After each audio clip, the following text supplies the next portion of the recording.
CEO 리포트 9월 1주차. 안녕하세요. 웰스기업연구소 이승윤연구원입니다.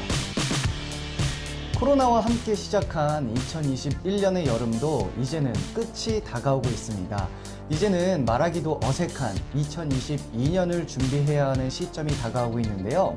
오늘은 중소기업의 위치가 현재 어디에 있는지 수출과 생산에 대한 경제 지표를 통해서 알아보도록 하겠습니다.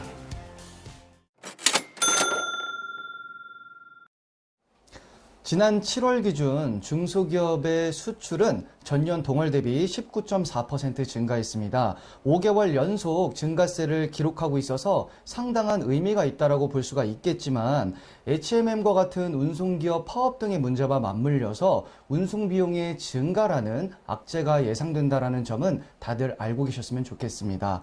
그리고 수출 대상 국가별 증가 추이를 보면 홍콩은 26.1%, 미국은 22.4%, 베트남 21.1%, 일본 13.9% 증가했으며 업종별로 확인해보면 자동차 부품은 23.7%, 합성수지는 51.1%, 의약품은 무려 205% 증가했음을 알 수 있었습니다.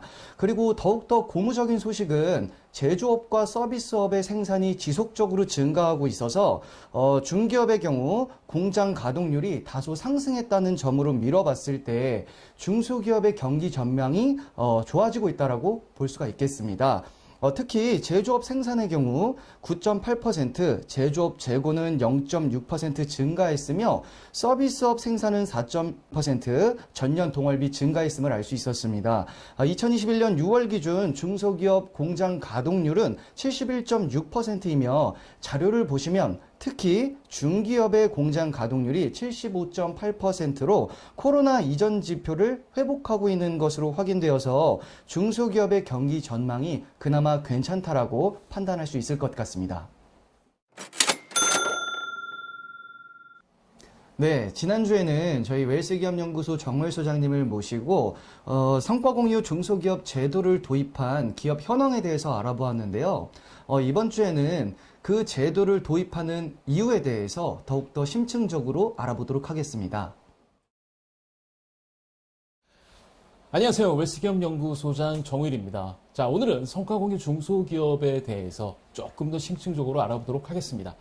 자, 성과공유 중소기업 제도를 도입한 기업들은 왜 도입했는지에 대해서 궁금하실 텐데요. 그 이유에 대해서 저랑 한번 하나씩 알아보도록 하겠습니다.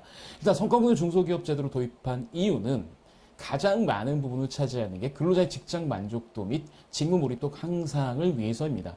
즉 다시 말하면 성과공유 중소기업을 도입했던 여러 중소기업 중에 특히 경영성과급으로 이제 성과공유 중소기업 제도를 도입한 기업들은 대다수가 근로자의 직장 만족이라든가 직무 몰입 이런 것들을 원했던 거죠. 즉 다시 말하면 이런 요인들은 어디에 기반을 두고 있느냐, 장기 근속에 기반을 두고 있다고 보시면 되겠고, 실제로 우리가 대표님들께서 근로자들의 급여를 책정하실 때 상당히 고민이 많으실 겁니다.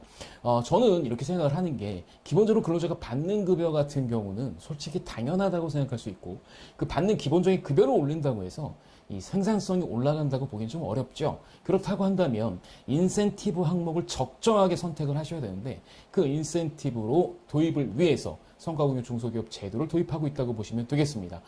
그리고 이로 인해서 얻어지는 부가 문제도 있겠습니다만, 부가적인 혜택도 있겠습니다만, 가장 기본적으로 가는 게 이제 경영성과급 제도다라고 보시면 되겠고, 이거나 아니면 성과보상 제도를 통해서 장기 근속을 기대한다는 걸 좀 확인하실 수가 있습니다. 그 다음에 또 무시하지 못하는 것 중에 하나가 우리 사주나 스탁옵션 같은 경우는 사실은 지금 금전적인 이익을 주는 것보다는 장기적인 어떤 차원에서 이익을 분유하는 거잖아요. 이런 차원에서 접근하신 분들 같은 경우도 역시 장기 근속이 비중이 상당히 높다라고 볼 수 있다는 거. 그래서 성과공유 중소기업은 그냥 두 가지 생각하시면 되겠습니다. 지금 금전적으로 보이는 베네핏을 줄 것인가, 아니면 이 기업 가치가 성장에 의한 동반 성장을 선택하실 것인가, 이 두 가지에 대한 답을 주시면 될 것 같은데, 어쨌든 중요한 거는 장기 근속에 효과가 있다라고 볼 수 있습니다. 어쨌든 그런 목적에 기로했다고 한다면 실제로 효과는 뭐였을까? 역시 찾아보니 조사를 해보니 성과공유 중소기업 제도 가장 좋아진 점은 근로자 이직률 감소 및 직무 만족도 향상입니다. 역시나 성과공유 중소기업 제도를 택했던 건 어떤 다른 여타의 정부 베네핏도 있지만 가장 만족도가 높았던 거는 우리 근로자들이 이 회사에서 정말 열심히 일하는구나, 오래 일할 생각을 하는구나 라는 점이죠. 그러면 당연하게도 숙련된 근로자들이 오래 일하는 게 우리 기업의 생산성 향상에 도움이 된다고 한다면 중소기업 성과공유 제도는, 성과공유 중소기업 제도는 그냥 단순히 세액공제 혜택에 아니면 받는 근로자들의 소득공제 혜택에 뭐 이런 것들로만 얘기하기는 좀 어렵다라고 볼 수 있습니다. 그래서 기업의 장기적인 생산성 향상이나 장기적인 안정적인 근로자 시스템으로 인해서 회사의 생산성 향상을 추구하신 대표님들은 꼭 생각해 보셔야 될 문제가 아닐까 싶고요. 그 다음에 더욱더 중요한 거는 이 성과공유 중소기업 확인은 사실 1년 단위로 확인이 이루어지게 되는데 이 확인을 받는 걸 계속 지속할 것인가에 대한 것들에 대한 답변입니다.